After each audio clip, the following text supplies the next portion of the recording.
ಆತ್ಮೀಯ H16 news ಅರ್ಥಾತ್ ಥೇ ಸೀತಾರಾಮ್ ನ್ಯೂಸದ ವೀಕ್ಷಕರೇ, ನಾನು ನಿಮ್ಮವ ಎಂ ಆಯುಧ ಮಲ್ಲಪ್ಪ ಜೊತೆ ಅವರು. ತಾವು ಈಗ ಸುದ್ದಿಗಳ ಲೋಕಕ್ಕೆ ಎಂಟ್ರಿ ಹೊಡಿತಾ ಇದ್ದೀರಿ. ಈ ಸುದ್ದಿಗಳನ್ನು ಪ್ರತಿಯೊಂದು ನೋಡೋ ಜೊತೆಗೆ ನಿಮ್ಮ ಅಭಿಪ್ರಾಯಗಳನ್ನು ಹಂಚ್ತಾ ಇರಿ. ಯಾಕಂದರೆ ಈ ಸುದ್ದಿಗಳು ನಿಮಗಾಗಿ, ನಿಮ್ಮ ಬದುಕಿಗಾಗಿ, ನಿಮ್ಮ ವೈಚಾರಿಕೆಗಾಗಿ, ನಿಮ್ಮ ತಿಳುವಳಿಕೆಗಾಗಿಯೂ ನಿಮಗೂ ಗೊತ್ತು. ಜೊತೆಗೆ ನಮಗೂ ನಿಮ್ಮೊಂದಿಗೆ ಇದೊಂದು ಮಾತಾಡುವಂಥ ಜೊತೆಗೆ ಸುದ್ದಿಗಳನ್ನು ಬಿಡುವಂಥ ಕೆಲಸ.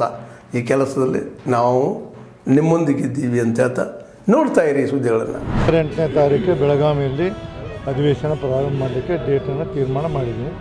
ಮುಖ್ಯಮಂತ್ರಿ ಒಪ್ಪಿಕೊಂಡಾರೆ ಡಿಸೆಂಬರ್ 8ಕ್ಕೆ ಪ್ರಾರಂಭ. ಬಟ್ ಸರ್, ಯಾವುದು ಸರಿಯಾಗಿ ಚರ್ಚೆನೇ ಆಗಲಿಲ್ಲ ಉತ್ತರ ಕರ್ನಾಟಕದ ಅಥವಾ ಅಭಿವೃದ್ಧಿಗಳ ಬಗ್ಗೆ. ಬಟ್ ಈಗ ನೋಡಿ ಹಂಗಾಗಿದೆ. ನಾನು ಎಷ್ಟೋ ಸರಿ ನೀವು ಹೇಳೋದನ್ನು ಹೇಳಿದ್ದೀನಿ, ಯಾರಿಗೂ ಸೀರಿಯಸ್ನೆಸ್ಸೇ ಇಲ್ಲ. ಉತ್ತರ ಕರ್ನಾಟಕ ಬರ್ತಾರೆ, ನಾವು ಪ್ರತಿ ಬುಧವಾರ ಗುರುವಾರ 2 ದಿವಸ ಉತ್ತರ ಕನ್ನಡ ಸಮಸ್ಯೆಗಳ ಬಗ್ಗೆ ಫಿಕ್ಸ್ ಮಾಡಿದ್ದೀನಿ. ಅದನ್ನು ಬಿಟ್ಟು ಮಾತಾಡ್ತಾರೆ. ಆ ಕಡೆಯವ್ರು ಮಾತಾಡ್ತಾರೆ, ಈ ಕಡೆಯವ್ರು ಮಾತಾಡೋದಿಲ್ಲ. ನಿಮಗೆ ಹೇಳ್ತೀನಿ, ದಕ್ಷಿಣ ಕರ್ನಾಟಕದವರು ಬೇರೆ ಮಾತಾಡ್ತಾರೆ ಉತ್ತರ ಸಮಸ್ಯೆ, ಬಟ್ ಇವರೇ ಮಾತಾಡೋದಿಲ್ಲ. ಏನು ಮಾಡ್ಬೇಕು ಇದಕ್ಕೆಲ್ಲ? ಈಗ ನಾನು ಆಗಲೇ ಒಂದು ಇದನ್ನು ಮಾಡಿದ್ದೀನಿ, ಒಂದು ಸರ್ಕ್ಯುಲರ್ ಕಳ್ಸೋಕೆ ನಮ್ಮ PS ಡ್ರಾಪ್ ಮಾಡಿದ್ದೀನಿ. 2 ದಿವಸ ಕಳಿಸ್ತಾನೆ ಬೆಳಗಾವಿ ಅಧಿವೇಶನ. ನಾನು ಈಗ 30ನೇ ತಾರೀಕು 31ಕ್ಕೆ ಮೀಟಿಂಗ್ ಇಟ್ಕೊಂಡಿದ್ವಿ. ಆ DC ಅಲ್ಲಿ ಹೋಗ್ತಾರಂತ, ಅದಕ್ಕೆ ಡೇಟ್ ನೆಕ್ಸ್ಟ್ ಹೇಳ್ತೀನಿ ಮಾಡಿ. ಈ ಸರಿ ಆ ಥರ ಆಗಲಂಗೆ ನೋಡ್ಕೊಳ್ತೀನಿ ಅನ್ನೋದು ನಾನು ಸಂಪೂರ್ಣ ನಿಮ್ಮ ಭರವಸೆಯನ್ನು ಕೊಡ್ತೀನಿ. ಇಲ್ಲ, ನಾವು ಬೇಕಾದಷ್ಟು ಬಡ್ದಾಡಿದ್ರ ಸಲುವಾಗಿ ಶಾಸಕರ ಮನೆಯೆಲ್ಲ ರೈಟಿಂಗ್ದಾಗ ಕಳಿಸಿ ಮಾಧ್ಯಮದವ್ರಿಗೆ ಬಿಡುಗಡೆ ಮಾಡಿ ಈ ಥರ ಆಗಿದೆ, ಈ ಥರ ಹಿಂದಿನ ರೆಫರೆನ್ಸ್ ನಮ್ಮ PSಗೆ ರೆಫರೆನ್ಸ್ ತೆಗೀರಿ ಅಂತೇಳಿ ಆ ರೆಫರೆನ್ಸ್ ತೆಗೆದ ಮಾಡಿ ಒಂದು ಲೆಟರ್ ಬರೆದ ಎಲ್ಲರಿಗೂ ನಮ್ಮ ವಿಧಾನ ಪರಿಷತ್ 75 ಮಂದಿ ಕಳಿಸಿ ಕೊಡ್ತಾರೆ. ಸ್ಥಳೀಯ ನಾಯಕರಿಗೆ ಇಲ್ಲಿ ಅಭಿವೃದ್ಧಿ ಬಗ್ಗೆ ಆಸಕ್ತಿ ಇಲ್ಲೋ ಅಥವಾ ಹೆಂಗೆ ಏನಂತ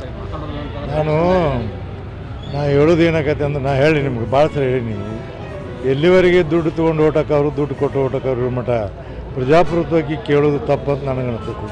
ಇದು ಎಲ್ಲಿ ಇದಕ್ಕೆ ಕಾಲ ಸುಧಾರಣೆ ಮಾಡಬೇಕು ಹೊರತಾಗಿ ನಮ್ಮಿಂದ ಸುಧಾರಣೆ ಆಗೋದು ಸಾಧ್ಯ ಇಲ್ಲ ಅಂತ. ಯಾರು ಪ್ರಿನ್ಸಿಪಲ್ ಮೇಲೆ ಎಲೆಕ್ಷನ್ ನಿಲ್ತಾರೆ ಅವ್ರು ಸೋತು ಬಿಡ್ತಾರೆ. ಹಿಂಗೆ ಬಂದುಬಿಟ್ಟಿದೆ ಕಾಲ. ಏನು ಮಾಡೋಕ್ಕಾಗ್ತದೆ ಹೇಳಿ? ಕ್ವಶನ್ ಮಾಡೋದಕ್ಕೂ ಅದಕ್ಕೆ ಏನು ಡಿಫ್ರೆನ್ಸ್? ಗೆದ್ದು ಹೋದವರು ಕೆಲವೊಂದು ಮಾತು ಅಲ್ಲಿ ಎದಕ್ಕೆ ನಾವು ಆರಾಮದಿ ನಮ್ಗೆ ಎದಕ್ಕೆ ಬೇಕಂತಾರೆ ಅವರು. ಈಗ ನಮ್ಮಲ್ಲಿ ಎಷ್ಟೋ ಸರಿ ಕ್ವಶನ್ ಕೇಳಿದವರು 1 ನಿಮಿಷ ನಿಲ್ಲದ ಓಡಿ ಹೋಗ್ಬಿಡ್ತಾರೆ.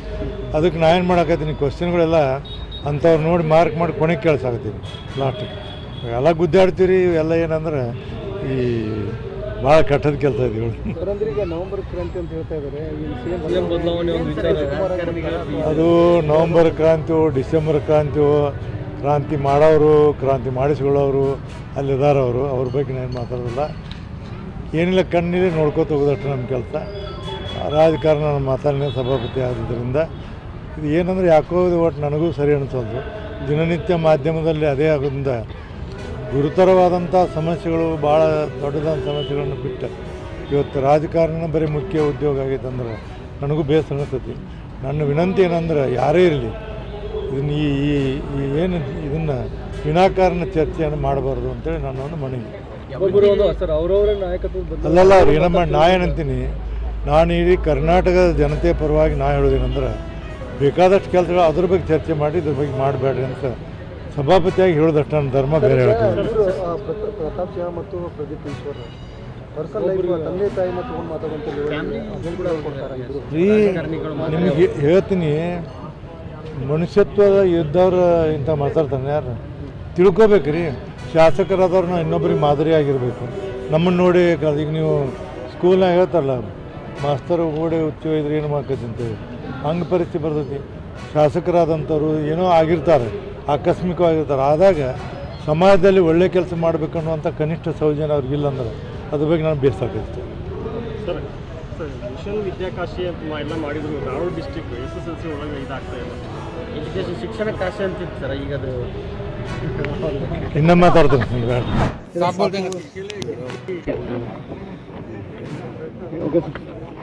सर, अभी आपकी ये जो जीत हुई है, इस जीत को लेकर आप क्या कहेंगे? किसानों का जीत है। बीदर जिले के किसानों के हित के लिए जीत है और सबके सुख के लिए जीत है। और क्या आएंगे क्या वर्क करते?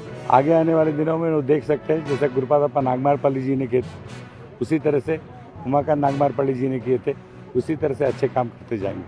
आपके जो अंकल थे उनके लिए आप क्या मैसेज देंगे? बहुत बहुत धन्यवाद। पहले भी हमारे साथ थे, अभी भी है।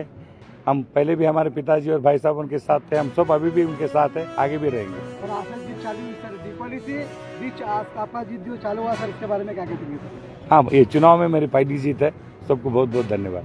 आगे आने वाले दिनों में पब्लिक आपको एमएलए एमपी भी बनाना चाहती है, एमएलए एमपी भी बनाना चाहती है आगे आने वाले दिनों में? हम पूरे डायरेक्टर्स को, हमारे सब मेंबर्स को और शेयरदार्स को, सब वोटर्स को बहुत बहुत धन्यवाद कहना चाहते हैं। सर ये जो फैक्ट्री है ये इसमें कोई काम की ऐसा तब्दीली नहीं है, आप यहाँ पर बनकर आए हैं, आपको एक उम्मीद से किसानों ने जिताया है, तो आप इसमें क्या बदलाव करेंगे? हमारे पूरे डायरेक्टर्स हम लोग सब मिलके अच्छा काम करेंगे। पढ़ा था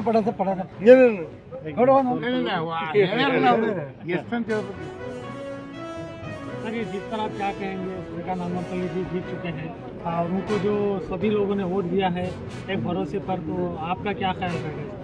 मैं सभी ಅವ್ರು ಹೇಳಿದ ಉತ್ತರ ಕೊಡಬಾರ್ದು. ಸೊ ಮಾಡ್ತಾ ಇದ್ದೀನಿ ಎಲ್ಲನೂ ಇಡೀ ರಾಜ್ಯದಲ್ಲಿ ನಾವು ಮಾಡ್ತಾ ಇರೋದನ್ನ ಪ್ರಶಂಸೆ ಬಂದು ಸದ್ಯ ನಮ್ಮ ದಾಖಲೆಗಳಿಗೆ ಸಾವಿರಾರು ಜನ ಅರ್ಜಿ ಆಗ್ತಾ ಇದ್ದಾರೆ. ಯಾಕೆ ಅರ್ಜಿ ಆಗ್ತಾ ಇದ್ದಾರೆ? ಯಾಕೆ ಇವ್ರ ಆಸ್ತಿಗಳನ್ನೆಲ್ಲ ಸ್ಕ್ಯಾನ್ ಮಾಡೋಕ್ಕಾಗಲಿಲ್ಲ ಇವ್ರ ಕೈಲಿ? ಯಾಕೆ ಈ ಖಾತೆ ಮಾಡ್ಕೊಡಕ್ಕಾಗಲಿಲ್ಲ? ಇದನ್ನೆಲ್ಲ ನಾವೇ ಮಾಡ್ಕೊಡುವಂಥದ್ದು. ಅವ್ರಿಗೆ ಇದು ಆಲೋಚನೆ ಏನಿರಲಿಲ್ಲ. ಈಗ ಆಯ್ತಪ್ಪ ಫ್ಯಾಕ್ಟ್ರಿ ತರ್ತೀನಿ ಅಂತ ಹೇಳ್ತಿರಲ್ಲ, ಕಟ್ಟು ಅಂತ ಹೇಳಿ, ಅದೆಷ್ಟು ಬೇಕು ಜಮೀನು, ಎಲ್ಲಿ ಬೇಕು ಅಂತೇಳಿ ಅಕ್ವಿಷನ್ ಮಾಡೋಣ.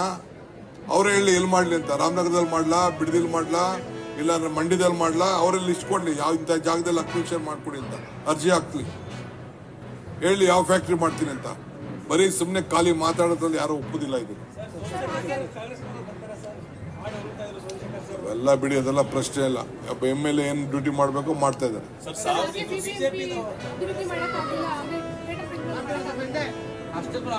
ನೋಡಮ್ಮ, ಏನ್ ಬೇಕಾದ್ರೂ ಅದಕ್ಕೆ ಅಧಿಕಾರ ಬಂದಾಗ ಮಾಡ್ಲಿ.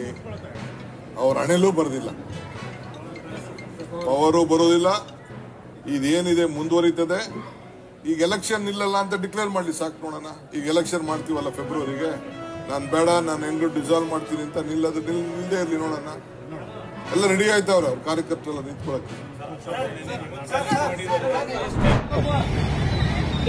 ಅದೊಂದು ಕೊಡು ಹಾಕಿ ಸರ್, ಹಾಕಿ ಸರ್, ಪೂರ ಹಾಕಿ ಸರ್. ಹೆಲ್ಮೆಟ್ ಧರಿಸಿಕೊಂಡು ನಿಮ್ಮ ಸುಖಕರವಾದ ಪ್ರಯಾಣವನ್ನು ಚಲಿಸಬೇಕಂತ ಇಂಡಿ ನಗರದ ಪೊಲೀಸ್ ವತಿಯಿಂದ ಇವತ್ತಿನ ದಿವಸ ಹಾಗೂ GRG ಡಿಗ್ರಿ ಕಾಲೇಜಿನ ವಿದ್ಯಾರ್ಥಿಗಳೊಂದಿಗೆ ಜಾಥಾ ಕಾರ್ಯಕ್ರಮವನ್ನು ಹಮ್ಮಿಕೊಳ್ಳಲಾಯಿತು. ಕಾರ್ಯಕ್ರಮದಲ್ಲಿ AS ತಳವಾರ್ ಸರ್ ಹಾಗೂ ಸಾವಳೆ ಸರ್ ಅವರು ಉಪಸ್ಥಿತರಿದ್ದು ಇಂಡಿಯ ಜನರಿಗೆ ಹೆಲ್ಮೆಟ್ ಅನ್ನು ಧರಿಸಿಕೊಂಡು ಹಾಗೂ ರಸ್ತೆ ನಿಯಮಗಳನ್ನು ಪಾಲಿಸಬೇಕೆಂದು ತಿಳಿಸಿದರು. ಆತ್ಮೀಯರೇ, ಎಲ್ಲ ಸುದ್ದಿಗಳನ್ನು ನೋಡಿದ್ರಲ್ಲ, ಏನು ಅನಿಸ್ತು ನಿಮಗೆ? ಇದರಲ್ಲೇ ನಿಮ್ಗೆ ಲೈಕ್ ಆಗಿರ್ಬೋದು, ಡಿಸ್ಲೈಕು ಆಗಿರ್ಬೋದು, ಕಾಮೆಂಟ್ ಬೇಡಪ್ಪ ಅಂತೂ ಅನಿಸಿರ್ಬೋದು, ಕಾಮೆಂಟ್ ಮಾಡಬೇಕಪ್ಪ ಅನಿಸಿರ್ಬೋದು, ಶೇರ್ ಮಾಡಬಾರ್ದಪ್ಪ ಅನಿಸಿರ್ಬೋದು, ಅದು ಮಾಡಬೇಕು ಅನಿಸಿರ್ಬೋದು. ಏನಾದರೂ ಆಗಲಿ ಶೇರ್ ಮಾಡ್ತಾಯಿರಿ, ಈ ನ್ಯೂಸ್ಗಳನ್ನ ಹಂಚ್ತಾ ಇರಿ, ಜೊತೆಗೆ ಇದಕ್ಕೆ ಸಬ್ಸ್ಕ್ರೈಬ್ ಆಗ್ತಾಯಿರಿ ಅಂತ ಹೇಳ್ತಾ H16 ನ್ಯೂಸ್ ಅರ್ಥಾತ್ ಹೇ ಸೀತಾರಾಮ್, ಇದು ಸತ್ಯದ ಕೈಗೆ ನಡಿ. ವಂದನೆಗಳು.